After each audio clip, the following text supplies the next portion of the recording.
Assalamualaikum warahmatullahi wabarakatuh. Perkenalkan, nama saya Nabela Ajania Sulaiman. Saya mahasiswa Universitas Pancasakti Kampus D di Bekasi. Saya di sini akan menjelaskan materi tentang strategi pembelajaran untuk memenuhi nilai UTS saya dalam mata kuliah Strategi Pembelajaran di Universitas Pancasakti.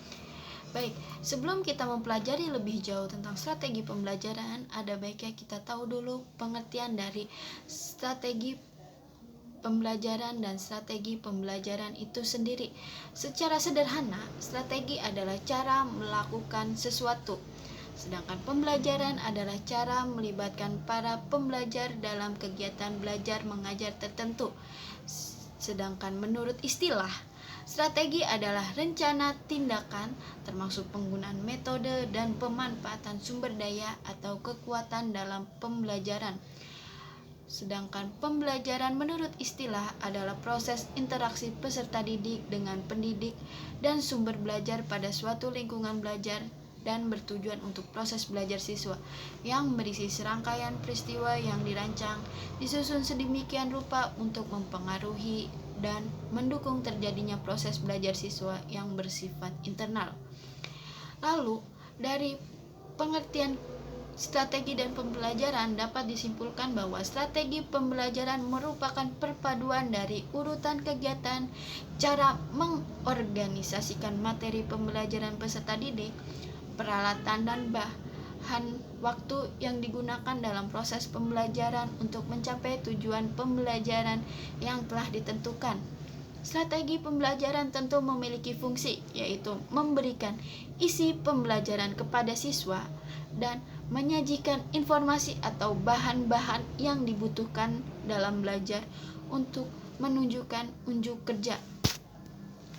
Strategi pembelajaran. Aspek-aspek pribadi anak didik yang perlu diketahui ada banyak, yaitu salah satunya adalah kecerdasan dan bakat khusus, prestasi sejak permulaan sekolah, perkembangan jasmani dan kesehatan, kecenderungan emosi dan karakternya, sikap dan minat belajar, lalu ada cita-cita, kebiasaan belajar dan semangat belajar, hobi, hubungan sosial di sekolah dan di rumah, latar belakang keluarga, lingkungan tempat tinggal, sifat-sifat khusus dan kesulitan belajar anak didik. Lalu kita akan masuk ke materi kondisi pembelajaran.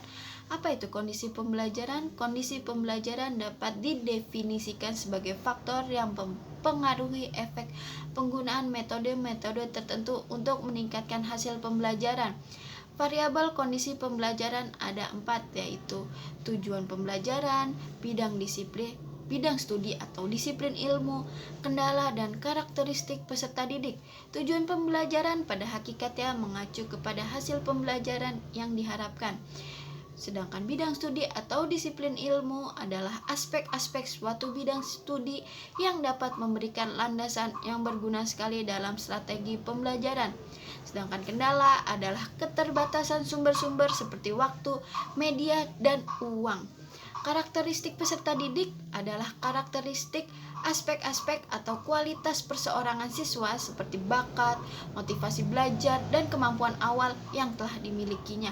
Karakteristik ini akan berpengaruh dalam pemilihan strategi pengelolaan yang berkaitan dengan bagaimana menata pengajaran, khususnya komponen-komponen strategi pembelajaran agar sesuai dengan karakteristik perseorangan peserta didik yang bermacam-macam. Lalu kita masuk ke metode pembelajaran. Metode pembelajaran adalah cara sistematis dalam bentuk konkret berupa langkah-langkah untuk mengefektifkan pelaksanaan suatu pembelajaran. Jenis-jenis metode pembelajaran dibagi menjadi 3, yaitu berdasarkan strategi pengorganisasian, berdasarkan penyampaian pembelajaran, berdasarkan strategi pengelolaan pembelajaran. Berdasarkan strategi perorganisasian merupakan cara untuk mengatasi suatu bidang studi dan kegiatan ini berhubungan dengan tindakan pemilihan isi atau materi, penetapan isi, pembuatan diagram dan format atau sejenisnya. Berdasarkan penyampaian pembelajaran, menekankan pada media yang dipakai untuk menyampaikan pembelajaran, kegiatan belajar apa yang dilakukan oleh siswa, dan struktur belajar mengajar yang digunakan. Lalu berdasarkan strategi pengelolaan pembelajaran. Cara ini menata interaksi antara peserta didik dan strategi pembelajaran lainnya. Strategi pengelolaan pembelajaran berhubungan dengan pemilihan tentang strategi pengorganisasian dan strategi penyampaian yang digunakan selama proses pembelajaran berlangsung. Strategi pengelolaan berhubungan dengan penjadwalan, pembuatan catatan kemajuan belajar, dan motivasi belajar. Lalu ada hasil pembelajaran. Hasil pembelajaran adalah semua efek yang dapat dijadikan sebagai indikator tentang nilai dari penggunaan suatu metode di bawah kondisi yang berbeda. Hasil pembelajaran ada 3, yaitu keefektifan, biasanya diukur dengan tingkat pencapaian siswa. Lalu efisiensi, biasanya diukur dengan rasio antara keefektifan dan jumlah waktu yang dipakai antara peserta didik atau jumlah biaya pembelajaran yang digunakan. Lalu ada daya tarik pembelajaran, erat kaitannya dengan daya tarik bidang studi, di mana kualitas pembelajaran biasanya akan mempengaruhi keduanya. Itulah sebabnya pengukuran kecenderungan peserta didik untuk terus dan atau tidak terus belajar dapat dikaitkan dengan proses pembelajaran itu sendiri. Lalu kita akan masuk ke materi tentang bahan ajar. Bahan ajar atau materi pembelajaran adalah pengetahuan, keterampilan, dan sikap yang harus dipelajari siswa dalam rangka mencapai kompetisi yang telah ditentukan. Bahan ajar tentu saja memiliki ciri-ciri. Ciri-ciri bahan ajar yang baik yaitu menimbulkan minat baca, ditulis dan dirancang untuk siswa, disusun berdasarkan pola belajar yang fleksibel, memberi kesempatan kepada siswa untuk berlatih, mengakomodasi kesulitan siswa. Lalu ada memberikan rangkuman, kepadatan berdasarkan kebutuhan siswa, dikemas untuk proses instruksional, mempunyai mekanisme untuk mengumpulkan umpan balik dari siswa, dan menjelaskan cara mempelajari bahan ajar. Bahan ajar tentu memiliki manfaat dan fungsi, yaitu pedoman bagi guru yang akan mengarahkan semua aktivitasnya dalam proses pembelajaran sekaligus merupakan substansi kompetensi yang seharusnya diajarkan kepada siswa.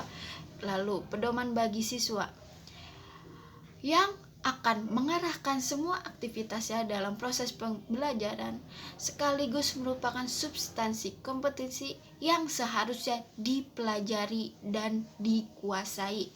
Lalu sebagai alat evaluasi pencapaian atau penguasaan hasil pembelajaran. Dengan demikian, fungsi bahan ajar akan sangat terkait dengan kemampuan guru dalam membuat keputusan yang terkait dengan perencanaan, aktivitas-aktivitas pembelajaran, dan pengimplementasian dan penilaian. Bahan ajar tentu saja memiliki karakteristik. Karakteristik bahan ajar ada 5, yaitu self-instructional, self-contained, stand-alone, adaptif, dan user-friendly. Self-instructional yaitu bahan ajar dapat membuat siswa mampu mempelajari diri sendiri dengan bahan ajar yang dikembangkan. Maka di dalam bahan ajar terdapat tujuan yang dirumuskan dengan jelas, baik tujuan akhir maupun tujuan awal. Lalu ada self-contained, yaitu seluruh materi pembelajaran dalam satu unit kompetensi atau subkompetensi yang dipelajari terdapat bahan ajar yang utuh. Jadi, bahan ajar haruslah memuat semua bagian-bagiannya dalam buku secara utuh untuk memudahkan pembaca untuk mempelajarinya. Lalu ada stand alone, yaitu bahan ajar digunakan tidak tergantung kepada bahan ajar yang lain. Lalu ada adaptif, yaitu bahan ajar harus memuat materi-materi yang sekiranya dapat menambah pengetahuan pembaca terkait perkembangan zaman atau lebih khususnya perkembangan ilmu dan teknologi. Lalu ada user friendly. Apa itu user friendly? User friendly yaitu setiap instruksi dari paparan informasi yang tampil hendaknya bersifat membantu dan bersahabat dengan pemakainya, termasuk kemudahan pemakai dalam merespon dan mengakses sesuai dengan keinginan. Jadi bahan ajar selayaknya hadir dengan memudahkan pembaca untuk mendapat informasi dengan sejelas-jelasnya. Bahan ajar juga memiliki klasifikasi. Klasifikasi bahan ajar ada 5, yaitu strategi pembelajaran langsung, merupakan pembelajaran yang banyak diarahkan oleh guru. Strategi ini efektif untuk menentukan informasi dan membangun keterampilan tahap demi tahap.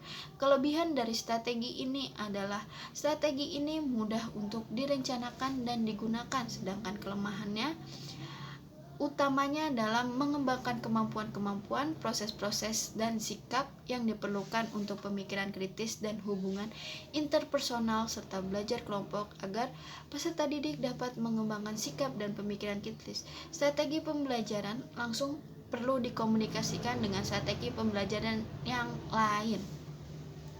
Lalu ada strategi pembelajaran tidak langsung. Strategi pembelajaran tidak langsung umumnya berpusat kepada peserta didik. Peranan guru bergeser dari seorang penceramah menjadi fasilitator. Guru mengelola lingkungan belajar dan memberikan kesempatan peserta didik untuk terlibat. Kelebihan dari strategi ini adalah mendorong ketertarikan dan keingintahuan peserta didik, menciptakan alternatif dan menyelesaikan masalah, mendorong kreativitas dan pengembangan keterampilan interpersonal dan kemampuan yang lain.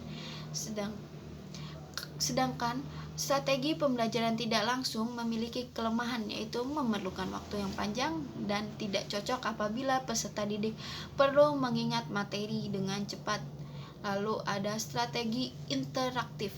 Apa itu strategi interaktif? Strategi interaktif menekankan pada diskusi dan sharing, di mana peserta didik, diskusi dan sharing memberikan kesempatan peserta didik untuk bereaksi terhadap gagasan, pengalaman, pendekatan, dan pengetahuan guru atau temannya.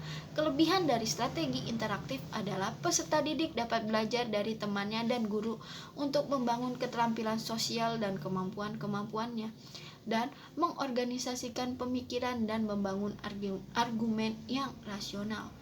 Strategi interaktif juga memiliki kekurangan. Kekurangan dari strategi interaktif ini sangat bergantung pada kecakapan guru dalam menyusun dan mengembangkan dinamika kelompok. Lalu ada strategi pembelajaran mandiri. Strategi pembelajaran mandiri merupakan strategi pembelajaran yang bertujuan untuk membangun inisiatif individu, kemandirian, dan peningkatan mandiri. Fokusnya adalah pada perencanaan belajar mandiri oleh peserta didik dengan bantuan guru. Belajar mandiri juga bisa dilakukan dengan teman atau bagian dari kelompok kecil. Kelebihan dari strategi pembelajaran mandiri adalah pembelajaran ini membentuk peserta didik yang mandiri dan bertanggung jawab. Kelemahan dari strategi pembelajaran mandiri adalah peserta didik belum dewasa sehingga sulit menggunakan pembelajaran mandiri. Lalu ada strategi pembelajaran empirik. Strategi pembelajaran empirik berorientasi pada kegiatan induktif, berpusat pada peserta didik dan berbasis aktivitas refleksi pribadi tentang pengalaman dan formulasi perencanaan menuju penerapan pada konteks yang lain, merupakan faktor kritis dalam pembelajaran efektif. Kelebihan dari strategi pembelajaran empirik adalah meningkatkan partisipasi peserta didik, meningkatkan sifat kritis peserta didik, meningkatkan analisis peserta didik. Lalu strategi pembelajaran empirik juga sama, yaitu memiliki kelemahan. Kelemahan dari strategi pembelajaran empirik yaitu menekankan hanya pada proses bukan pada hasil, keamanan siswa, biaya yang mahal, dan memerlukan waktu yang panjang. Lalu kita masuk ke materi komponen pembelajaran. Komponen pembelajaran merupakan suatu sistem instruksional yang mengacu pada seperangkat komponen yang saling bergantung antara satu sama lain untuk mencapai tujuan. Komponen pembelajaran ada 9, yaitu guru sebagai komponen pertama karena merupakan pelaku pembelajaran. Peserta didik merupakan komponen yang melakukan kegiatan belajar untuk mengembangkan potensi kemampuannya menjadi nyata untuk mencapai tujuan belajar. Lalu ada tujuan. Tujuan merupakan dasar yang dijadikan landasan untuk menentukan strategi, materi, media, dan evaluasi pembelajaran. Lalu ada bahan pelajaran. Bahan pelajaran merupakan medium untuk mencapai tujuan pembelajaran yang berupa materi yang tersusun secara sistematis dan dinamis sesuai dengan arah dan tujuan perkembangan kemajuan ilmu teknologi. Lalu ada kegiatan pembelajaran. Agar tujuan pembelajaran dapat dicapai secara optimal, maka dalam menentukan strategi pembelajaran perlu dirumuskan komponen kegiatan pembelajaran yang sesuai dengan standar proses pembelajaran. Lalu ada metode pembelajaran. Metode adalah satu cara dipergunakan untuk mencapai tujuan pembelajaran yang telah ditetapkan. Penentuan metode yang akan digunakan oleh guru dalam proses pembelajaran akan sangat menentukan berhasil atau tidaknya pembelajaran yang berlangsung. Lalu ada alat. Alat yang dipergunakan dalam pembelajaran merupakan salah satu sesuatu yang dapat digunakan dalam rangka mencapai tujuan pembelajaran. Lalu ada sumber belajar. Sumber belajar adalah segala sesuatu yang dapat digunakan sebagai tempat atau rujukan di mana bahan pembelajaran bisa diperoleh. Lalu yang terakhir adalah evaluasi. Komponen evaluasi merupakan komponen yang berfungsi untuk mengetahui apakah tujuan yang telah ditetapkan telah tercapai atau belum. Juga evaluasi bisa berfungsi sebagai umpan balik untuk perbaikan strategi yang telah ditetapkan. Demikian presentasi dari saya tentang strategi pembelajaran. Kurang lebihnya mohon maaf. Wassalamualaikum warahmatullahi wabarakatuh.